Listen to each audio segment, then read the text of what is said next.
तो guys good morning everyone. LNT chemistry classes में आप सबका स्वागत है। कल जो है हमने पढ़ी थी डेनियल सेल की सेल रिएक्शन और सेल रिप्रेजेंटेशन। आज जो हम क्या पढ़ेंगे, दूसरे सेल के लिए सेल रिएक्शन से की हेल्प से अपन सेल रिप्रेजेंटेशन यानी कि सेल आरेख कैसे बना सकते हैं। कोई भी सेल रिएक्शन आपको दी जा सकती है और उससे सेल रिप्रेजेंटेशन कैसे कर सकते हैं और सेल रिप्रेजेंटेशन की सहायता से अपन सेल रिएक्शन कैसे लिख सकते हैं, उससे रिलेटेड जो क्वेश्चन है वो आज हम सोल्व करेंगे। ठीक है, तो सबसे पहला क्वेश्चन है आपका कि आपको एक सेल रिएक्शन दी गई है, ये गिवन है। ठीक है, और आपसे क्या पूछा गया कि इस सेल अभिक्रिया के लिए आपको क्या लिखना है, half cell reaction, half cell reaction और इस सेल के लिए सेल रिप्रेजेंटेशन।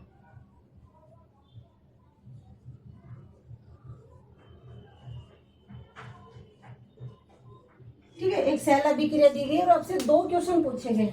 एक तो जो सेल रिएक्शन दी गई उसके लिए हाफ सेल रिएक्शन लिखने। हाफ सेल रिएक्शन का मतलब तो आप समझ ही गए, क्योंकि दो इलेक्ट्रोड होते हैं किसी भी सेल में, एक कैथोड होता है और दूसरा क्या रहता है आपका, एनोड रहता है। तो एनोड पर अभिक्रिया कौन सी होगी और कैथोड पर अभिक्रिया कौन सी होगी। और दूसरा क्वेश्चन क्या आपका कि इस सेल अभिक्रिया के लिए क्या लिखना आपको, सेल रिप्रेजेंटेशन, सेल आरेख। क्या बोलते हैं इसको, सेल आरेख।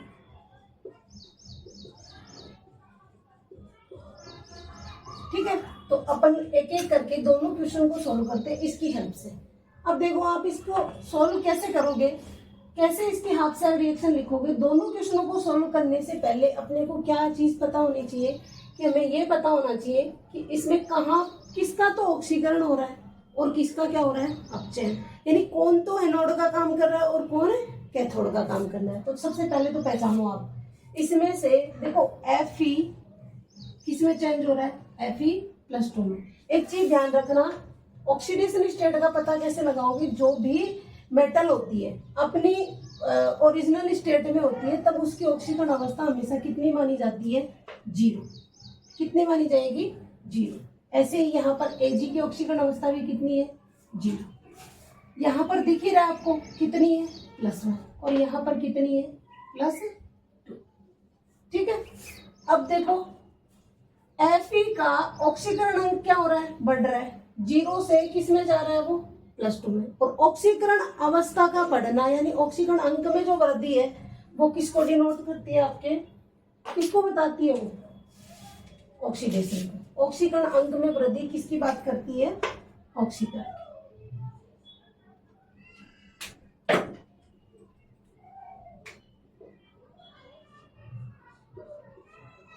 ये किसकी बात कर रही है यहाँ पर, ऑक्सीकरण की।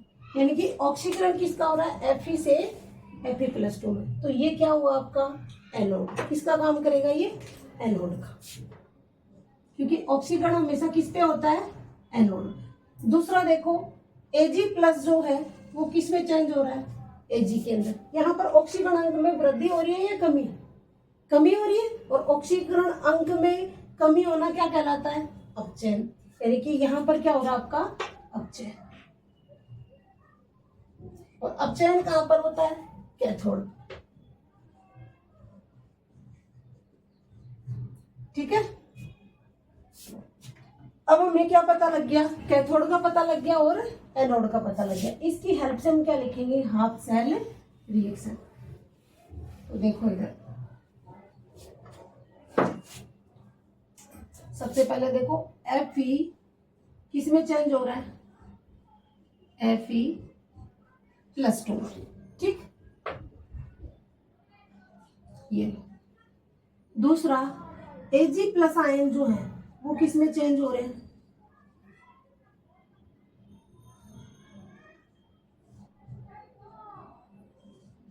मेटल। ठीक, ये वाला क्या है, ऑक्सीकरण। और ये वाला क्या आपका, अपचयन। आपने पढ़ रखा है ऑक्सीकरण किस पे होता है, किस पे होता है, एनोड पर, ऊपर बता दिया मैंने। और अपचयन किस पे होता है, कैथोड के ऊपर। तो देखो इधर ये तो क्या हो गया आपका, एनोड, और ये क्या हो गया आपका, कैथोड। कहने का मतलब है कि ये जो सेल अभिक्रिया है, अर्ध सेल अभिक्रिया, ये तो कहाँ पर हो रही है, एनोड पर, और ये अर्ध सेल अभिक्रिया कहाँ पर हो रही है, कैथोड पर। तो जो पहला क्वेश्चन था आपका कौन सा, हाफ सेल रिएक्शन, उसका आंसर ये। ठीक है, समझ में आ गया। हमने सबसे पहले क्या किया, इस सेल अभिक्रिया में से हमने ऑक्सीकरण अंक के आधार पे किसका क्या पता लगाया कि ऑक्सीकरण कहाँ पर हो रहा है और अपचयन कहाँ पर हो रहा है। फिर आपको पता ही है कि ऑक्सीकरण हमेशा कहाँ पर होता है, एनोड पर, और अपचयन कहाँ पर होता है, हमेशा कैथोड के ऊपर होता है। ठीक है, उसकी हेल्प से हमने क्या लिख ली, हाफ सेल रिएक्शन। ठीक है, दूसरा क्वेश्चन क्या था आपका, सेल रिप्रेजेंटेशन। तो देखो सेल रिप्रेजेंटेशन के जो 5 पॉइंट्स मैंने बताए थे उनको रिकॉल करो। क्या किया था, सबसे पहले हमें एनोड और कैथोड का पता होना चाहिए। तो एनोड कैथोड तो हमें पता लग गया। अब एनोड को तो कहाँ लिखना है, दाईं तरफ, और कैथोड को कहाँ लिखना है, बाईं तरफ। यानी इधर तो क्या आएगा आपका एनोड, और इधर क्या आएगा आपका कैथोड। जो चौथा पॉइंट लिखा था आपने, ठीक है, तीसरा पॉइंट वो क्या था, एनोड को जब लिखोगे तो पहले क्या लिखोगे, धातु, और उसके बाद क्या लिखोगे, धातु है। तो देखो इसमें धातु तो कौन है, ये, और धातु आयन कौन है, Fe+2, Fe और Fe+2 एक्वस स्टेट है, ये कौन सी है, सॉलिड फॉर्म। ऐसे ही कैथोड को लिख दो, पहले क्या लिखना है, धातु आयन और फिर धातु। धातु आयन कौन सा अपना, ये, और धातु कौन सी आपकी, Ag। हाँ भाई, एक चीज का ध्यान रखना, जब आप सेल रिप्रेजेंटेशन करो, सेल आरेख बनाओ किसी भी सेल के लिए, तो जो ये स्टोइकियोमेट्रिक कोफिशिएंट होते हैं, रस समीकरण मिति गुणांक किसी के भी हो, वो सेल रिप्रेजेंटेशन में शो नहीं करते हैं। ठीक है, नहीं दर्शाते हैं उनको। तो हमने क्या किया, एनोड को लिखते समय पहले धातु को लिखा, फिर धातु आयन को। कैथोड को लिखते समय पहले धातु आयन लिखी और फिर धातु। फिर जो सेकंड पॉइंट था आपका क्या था, किसी भी इलेक्ट्रोड का रिप्रेजेंटेशन कैसे करते हैं हम, कि दो स्पीसीज के बीच में कौन सी थी, एक खड़ी रेखा हमने शो की थी, वो इन दोनों के बीच सीधे संपर्क को बताती है। ऐसे ही इनके बीच में भी एक खड़ी रेखा थी। ठीक है, जो लास्ट पॉइंट था वो क्या था, कि साल्ट ब्रिज। साल्ट ब्रिज जो होता है उसको किससे शो करते हैं, दो समानांतर खड़ी रेखाओं के द्वारा। देखो इधर, ये क्या हो गया, इस सेल अभिक्रिया के लिए, यानी कि जो सेल आपको दिया गया है उसके लिए क्या हो गया, सेल आरेख। ये तो क्या आपका सेल आरेख। ठीक है, और ये दोनों क्या आपकी हाफ सेल रिएक्शन, अर्ध सेल अभिक्रिया, अर्ध सेल अभिक्रिया। ठीक है, तो ये क्वेश्चन था आपका, जिसमें आपको ये रिएक्शन देकर के दो बातें पूछी गई कि दोनों के आंसर है। ठीक है, एक बार इसके देख लो आप कैसे सॉल्व किया है, समझो इसे, फिर हम दूसरा नेक्स्ट क्वेश्चन लेते हैं। ठीक है,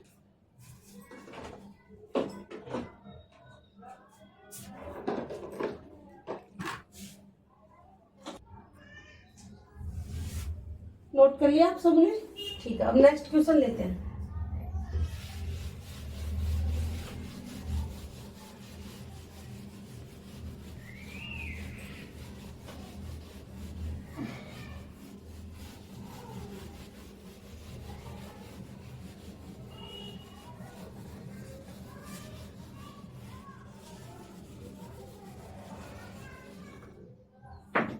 नेक्स्ट क्वेश्चन है आपका, आपको एक सेल रिप्रेजेंटेशन दिया गया है।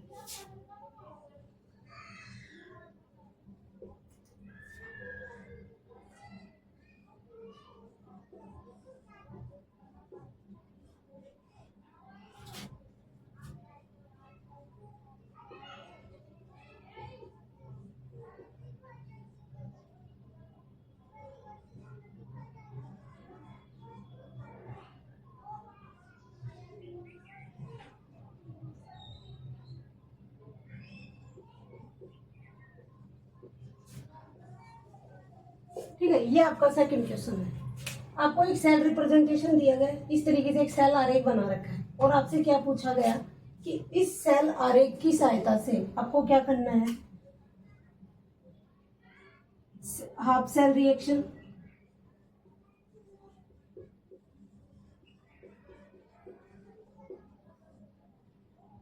नेट सेल रिएक्शन,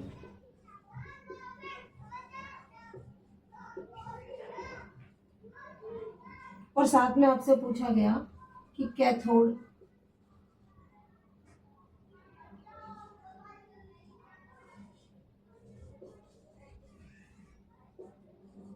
ठीक है। 3 क्वेश्चन आपसे पूछ लिए, यानी कि आपको एक सेल रिप्रेजेंटेशन दिया गया है। इस सेल रिप्रेजेंटेशन की हेल्प से आपको क्या करना है, इस सेल के लिए हाफ सेल रिएक्शन लिखनी है, नेट सेल रिएक्शन लिखनी है, पूर्ण सेल अभिक्रिया, और साथ में क्या लिखना है कि इसमें कैथोड कौन सा और एनोड कौन सा है, ये पहचानना। ठीक है, तो देखो सबसे पहले हम किसकी स्टडी करते हैं, पहले तो ये देख लेते हैं भाई कैथोड कौन सा है, एनोड कौन सा है, या फिर हम क्या लिख लेते हैं, इसकी हेल्प से क्या लिखेंगे, हाफ सेल रिएक्शन। तो देखो कैसे लिखते हैं। अब उल्टा चलो, जो अपन ने सेल आरेख बनाया था उस आरेख के जो पॉइंट्स थे उनको रिवर्स करना है अपने को। देखो इधर ये वाला क्या था आपका, क्या है ये, एनोड, ये तो क्या आपका एनोड, और ये क्या आपका कैथोड। इसमें सोचना ही नहीं, अपने को पता है जो दाईं तरफ होगा वो तो क्या होगा आपका एनोड, और बाईं तरफ होगा वो क्या होगा आपका कैथोड। ठीक है, अब हमें जो लास्ट क्वेश्चन था अपना उसका आंसर तो मिल गया, हमें एनोड का पता लग गया और कैथोड का, लेकिन अपने को तो क्या है इलेक्ट्रोड का पता लगा है ना। अगर एनोड और कैथोड ही पूछता आपसे तो आपको नाम लिखना पड़ेगा। यहाँ पर एनोड का काम कौन करेगा, जिंक धातु, यानी एनोड तो कौन आपका जिंक, ये तो क्या आपका एनोड, और कैथोड कौन सा आपका, कैथोड कौन सा आपका हाइड्रोजन। ठीक है, हाइड्रोजन इलेक्ट्रोड, ये आपका क्या है कैथोड, और ये क्या है आपका एनोड। तो तीसरा जो क्वेश्चन पूछा था आपसे इस सेल रिप्रेजेंटेशन की हेल्प से, उसका आंसर मिल गया आपको। ठीक है, दूसरा क्या था आपको, हाफ सेल रिएक्शन। देखो इधर एनोड पहचान लिया अपन ने, कैथोड पहचान लिया, कुछ ही नहीं करना, क्या लिखना है अपने को, एनोड पे क्या होता है ऑक्सीकरण, ऑक्सीकरण होता है। अब देखो इधर Zn की ऑक्सीडेशन स्टेट तो कितनी है 0, और Zn+2 की कितनी है +1, इधर H प्लस की कितनी है +1, और H2 की कितनी है 0। ऑक्सीकरण पता लग गया। अब देखो हाफ सेल रिएक्शन लिख रहे हो आप, तो एनोड पर क्या होता है ऑक्सीकरण, तो एनोड तो अपना ये है ना, ऑक्सीकरण होगा तो ऑक्सीकरण अंक में वृद्धि होगी, यानी क्रिया कारक से उत्पाद की तरफ जाओगे तो क्या होगा ऑक्सीकरण अंक बढ़ेगा, और ऑक्सीकरण अंक किसका है ज्यादा, Zn+2 का, यानी कि अपना क्रिया कारक तो क्या रहेगा Zn, और उत्पाद क्या हो जाएगा आपका Zn+2। बात समझ में आ गई। दूसरा देखो कैथोड पर जो रिएक्शन हो रही थी वो क्या होगी, कैथोड पर क्या होता है अपचयन, और अपचयन का मतलब क्या ऑक्सीकरण अंक में कमी। तो देखो इधर इसका तो कितना है +1, और इसका कितना है 0, कम किसका हो रहा है, इसका प्लस से किस में जा रहा है, 0 में जा रहा है, तो क्रिया कारक क्या होगा अपना H+, और उत्पाद क्या होगा अपना H2, तो क्या हो जाएगा H+, किस में चेंज होगा H2 में, 2H है, इधर भी क्या आएगा 2H+। ठीक है, ये तो कौन सा हो गया एक्वस स्टेट, और ये कौन सी स्टेट आपकी गैस। ठीक है, तो ये हमारा जो फर्स्ट था क्वेश्चन हाफ सेल रिएक्शन, हमने एनोड पर भी लिख दी और कैथोड पर भी लिख दी। यहाँ पर आप लिख भी सकते हो ये क्या है ऑक्सीकरण, ऑक्सीडेशन, और ये क्या आपका रिडक्शन। देखो कुछ बातें ऐसी है जो आप खुद को मतलब एक बार पढ़ लोगे तो रटने की जरूरत नहीं है बार बार। जैसे एनोड का नाम आते ही आपके दिमाग में क्या जाना चाहिए ऑक्सीकरण, कैथोड का नाम आते ही क्या हो जाना चाहिए अपचयन। पहली बात तो ये ध्यान में रखनी है। दूसरी क्या याद रखनी है, कोई भी सेल रिप्रेजेंटेशन किसी का भी XYZ तो आपको क्या रखना है, जो दाईं तरफ है वो क्या है एनोड, और जो बाईं तरफ होगा वो क्या रहेगा आपका कैथोड। ठीक है, अब एनोड में हमेशा ऑक्सीकरण वाली अभिक्रिया लिखनी है, यानी ऑक्सीकरण अंक में वृद्धि होगी, और कैथोड में कौन सी लिखनी है, ऑक्सीकरण अंक में कमी वाली अभिक्रिया, कि ऑक्सीकरण अंक में कमी हो क्रियाकारक से उत्पाद की तरफ जाते हुए। तो आप किसी भी सेल, आपको सेल अभिक्रिया दी जाती तब भी आप हाफ सेल रिएक्शन लिख सकते थे, जो अपने पिछले क्वेश्चन में किया अभी थोड़ी देर पहले। और सेल रिप्रेजेंटेशन जो है उसके हेल्प से हमने क्या लिख दी, हाफ सेल रिएक्शन। इजीली आप किसी का भी लिख सकते हो। अब आप जो है अपनी तरफ से भी मतलब कुछ एग्जांपल्स ढूंढना और उनको सॉल्व करने की कोशिश करना। वैसे तो मैं आपको एग्जांपल्स और क्वेश्चन जो है और भी भेज दूंगी और सोल्व भी करवा दूंगी, लेकिन क्या है कि सारे क्वेश्चन अपन बोर्ड पे सोल्व नहीं कर सकते, अपनी तरफ से भी कुछ सोल्व करना आप, ठीक है। और फिर भी प्रॉब्लम आती है तो आप कमेंट बॉक्स में लिख कर भेज सकते हो। अपना जो सेकंड क्वेश्चन था वो क्या था, पूर्ण सेल अभिक्रिया नेट सेल रिएक्शन। अब उसमें तो कोई प्रॉब्लम ही नहीं है। क्या करना है कि जो अर्ध सेल अभिक्रिया है उन दोनों को क्या करना है, अपने को जोड़ना है। कैसे, देखो मैं यहीं पे लिख देती हूँ। क्या करना है कि दो अर्ध सेल अभिक्रियाओं में क्रियाकारक एक तरफ लिखने जोड़ के और उत्पाद एक तरफ। तो देखो इधर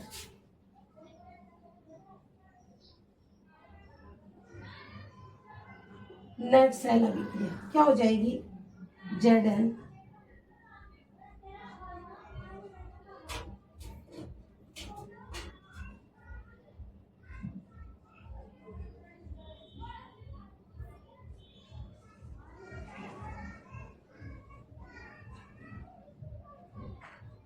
ये आपका जो सेकंड क्वेश्चन है वो भी सोल्व हो गया, ठीक है।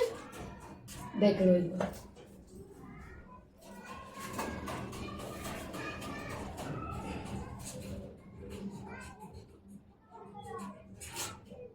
हाँ भाई, आपने जो पिछला क्वेश्चन जो अपन ने सोल्व कर लिए थे दो, ये दो क्वेश्चन जो आपके नीट में पूछे हुए हैं, नीट और जेईई के अंदर ये पूछे हुए क्वेश्चन है, तो देख लो दोनों क्वेश्चन। आंसर मैं आपको बता देती हूँ कौन सा आएगा, सोल्व आपको करना है, ठीक है।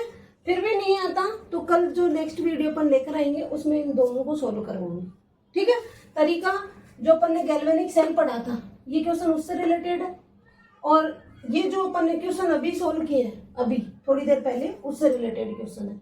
इस पहले का जो आंसर है वो तो है सी, और इसका आंसर है आपका कौन सा, डी। अब आंसर तो मैंने आपको बता दिए, सोल्व आपको करना है। नहीं होता तो नेक्स्ट वीडियो में सबसे पहले अपन इन दोनों क्वेश्चनों को सोल्व करेंगे।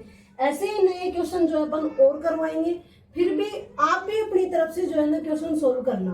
तो नहीं हो पाता, यानी कि इतना कॉन्सेप्ट क्लियर होने के बाद ऐसा नहीं होना चाहिए कि आपसे क्वेश्चन सोल्व नहीं हो। कौन से क्वेश्चन, सेल रिएक्शन और सेल रिप्रेजेंटेशन से रिलेटेड सारे क्वेश्चन आपसे सोल्व होने चाहिए। नहीं होते हैं तो आप प्रैक्टिस करो, ज्यादा से ज्यादा करो, और कमेंट में लिख के बताओ कि हमें इस वजह से ये चीज समझ में नहीं आ रही। मैं पूरी कोशिश करूंगी आपके समझ में आ जाए, ठीक है।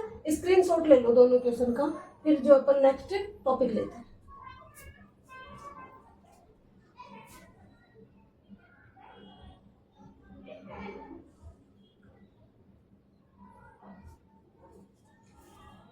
ठीक है, अब देखो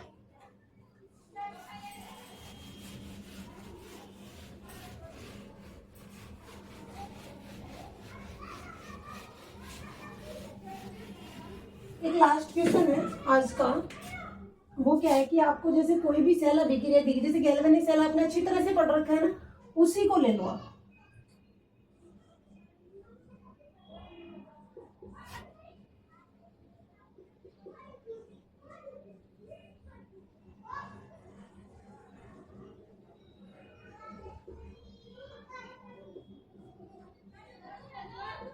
ठीक है, ये आपका क्वेश्चन आज के वीडियो का सबसे लास्ट क्वेश्चन है। ये सेल रिएक्शन आपको दी गई है, गैल्वेनिक सेल अभिक्रिया। आपसे क्या पूछा गया कि इस सेल अभिक्रिया के लिए आपको क्या बताना है, ऑक्सीडाइजिंग रिएजेंट।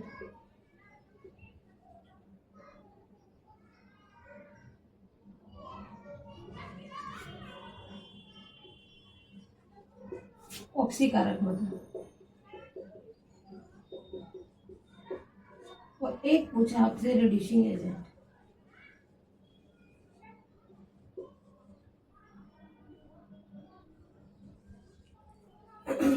अब चाहे ठीक है, ये बता, ये दो पूछ रहा आपसे, सेल रिएक्शन दे दी, और सेल रिएक्शन देकर के आपसे क्या पूछा है, इसमें ऑक्सीकारक और अपचायक कौन सा है, ये आपको बताना। कैसे बताओगे? ऑक्सीकरण और अपचयन की तो आपको परिभाषा मालूम है कि जिसमें ऑक्सीकरणांक में वृद्धि हो रही है, इलेक्ट्रॉन का निकलना भी क्या होता है, ऑक्सीकरण। सॉरी। और जो अपचायक होता है, जो अपचयन होती है, उसमें क्या होता है, ऑक्सीकरणांक में कमी और साथ में क्या होता है, इलेक्ट्रॉन जुड़ता है, इसी को हम अपचयन कह लेते हैं। ऑक्सीकारक और अपचायक ऑक्सीकरण अपचयन के जस्ट अपोजिट होता है, विपरीत होता है। यानी कि जिस अभिक्रिया में ऑक्सीजन की कोई भी ऐसा अभिकारक है जो खुद तो क्या होता है, अपचयित, लेकिन दूसरे का क्या करता है, ऑक्सीकरण, वो तो क्या होगा, ऑक्सीकारक। और एक ऐसा अभिकारक जो खुद तो क्या होता है, ऑक्सीकृत, और दूसरे का क्या करता है, अपचयन। कहने का मतलब ये है कि कोई भी स्पीसीज दूसरे के साथ कौन सा व्यवहार करती है, उसी के आधार पर ये नाम दिया गया। अब इसी में देख लो, थोड़ा सा मैं करवा देती हूँ। देखो यहाँ पर जिंक है, जिंक किस में जा रहा है, Zn+2 के अंदर जा रहा है, ठीक है। जिंक किस में जा रहा है, Zn+2 में।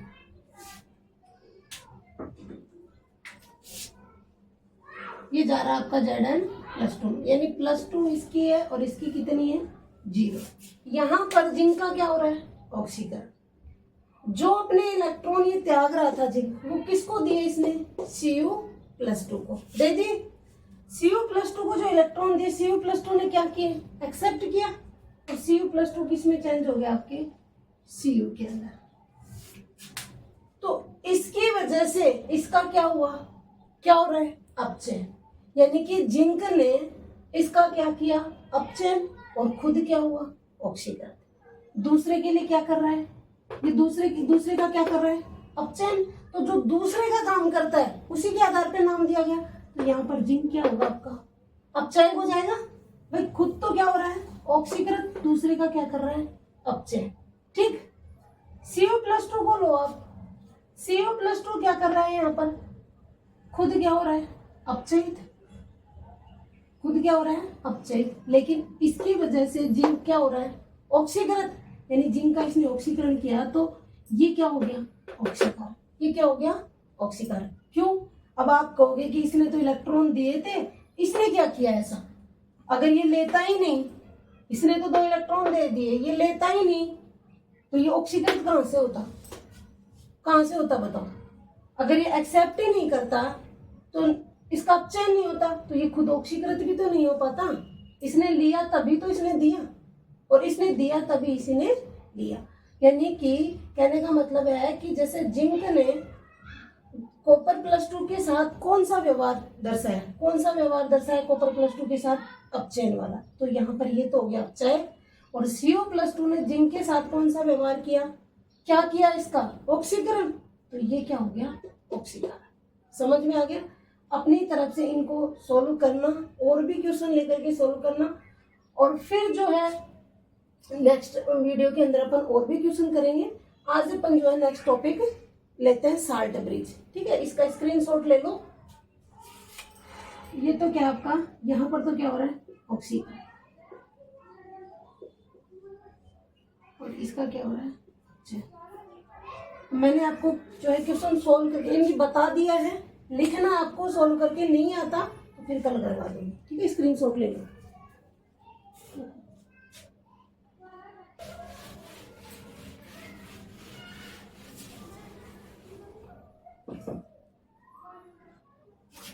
आज का अपना टॉपिक है साल्ट ब्रिज, ठीक है, लवण सेतु।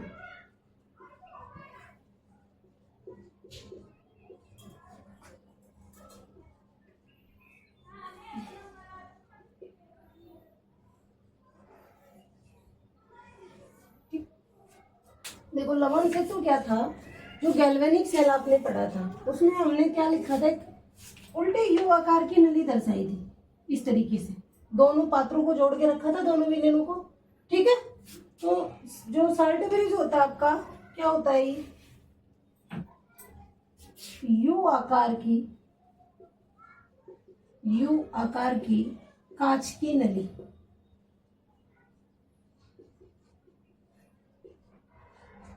पहली बात। दूसरा, जो कांच की नली थी उसके अंदर अपन ने क्या भर रखा था, निष्क्रिय वैद्युत अपघट्य इनर्ट इलेक्ट्रोलाइट, और साथ में क्या था, अगार अगार जेल का पेस्ट भरा हुआ था। यानी कि इसमें क्या रहता है, इसके अंदर यानी लवण सेतु में निष्क्रिय वैद्युत अपघट्य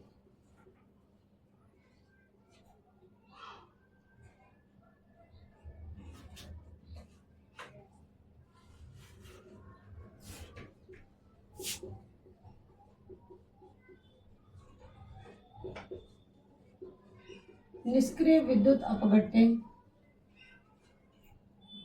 व अगार अगार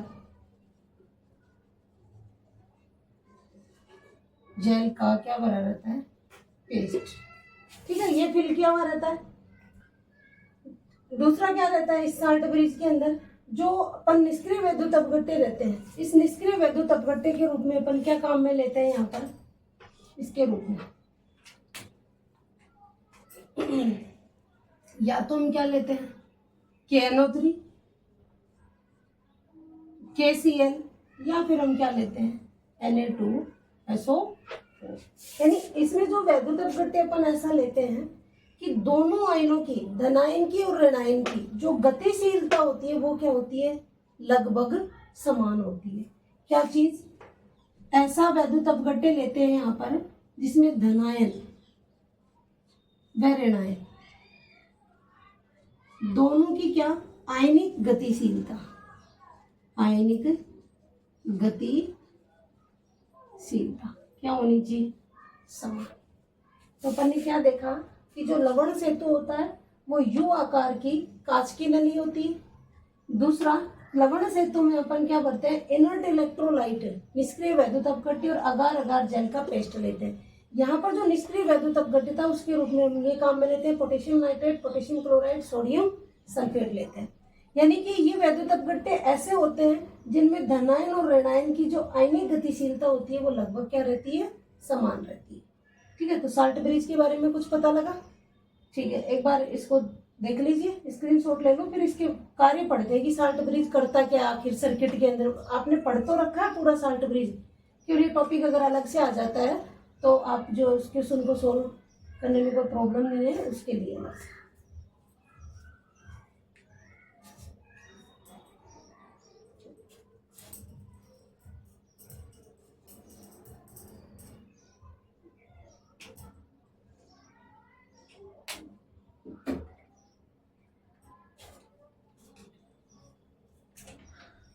ठीक है, अब देखो साल्ट ब्रिज काम क्या करता है।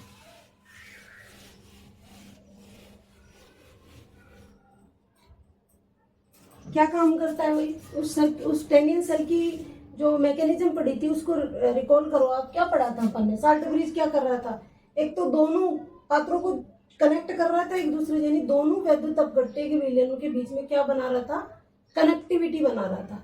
क्यों, ताकि विद्युत उदासीनता मेंटेन रख सकते। जैसे कि हमने ये पढ़ा, इधर तो एनोड था आपके पास, इधर क्या था आपका, कैथोड था। तो जिस तरफ यानी कि इधर कोई धनायन या ऋणायन में की संख्या में कमी आती है, सांद्रता में कमी आती है, तो जो साल्ट ब्रिज था उसका धनायन और ऋणायन आकर के उसको क्या करता था, विद्युत उदासीन। ऐसे ही आप कैथोड वाली साइड में था। तो इस तरीके से सबसे पहला कार्य तो क्या है, उसका कार्य क्या था साल्ट ब्रिज का, सबसे पहला विलयन में यानी सेल में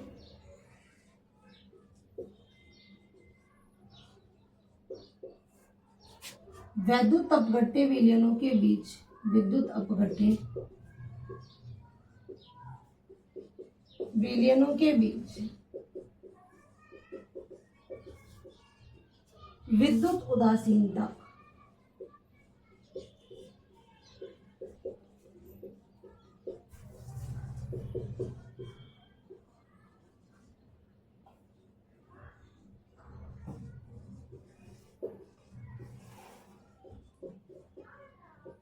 ठीक है, विद्युत उदासीनता को क्या करता है, मेंटेन रखता है उसको। दूसरा पॉइंट क्या था, ये क्या कर रहा था, अगर हम साल्ट ब्रिज नहीं यूज करते तो क्या सर्किट कंप्लीट हो पाता अपना, नहीं हो पाता। तो दूसरा काम कर रहा था, सेल परिपथ को पूर्ण करता है, सेल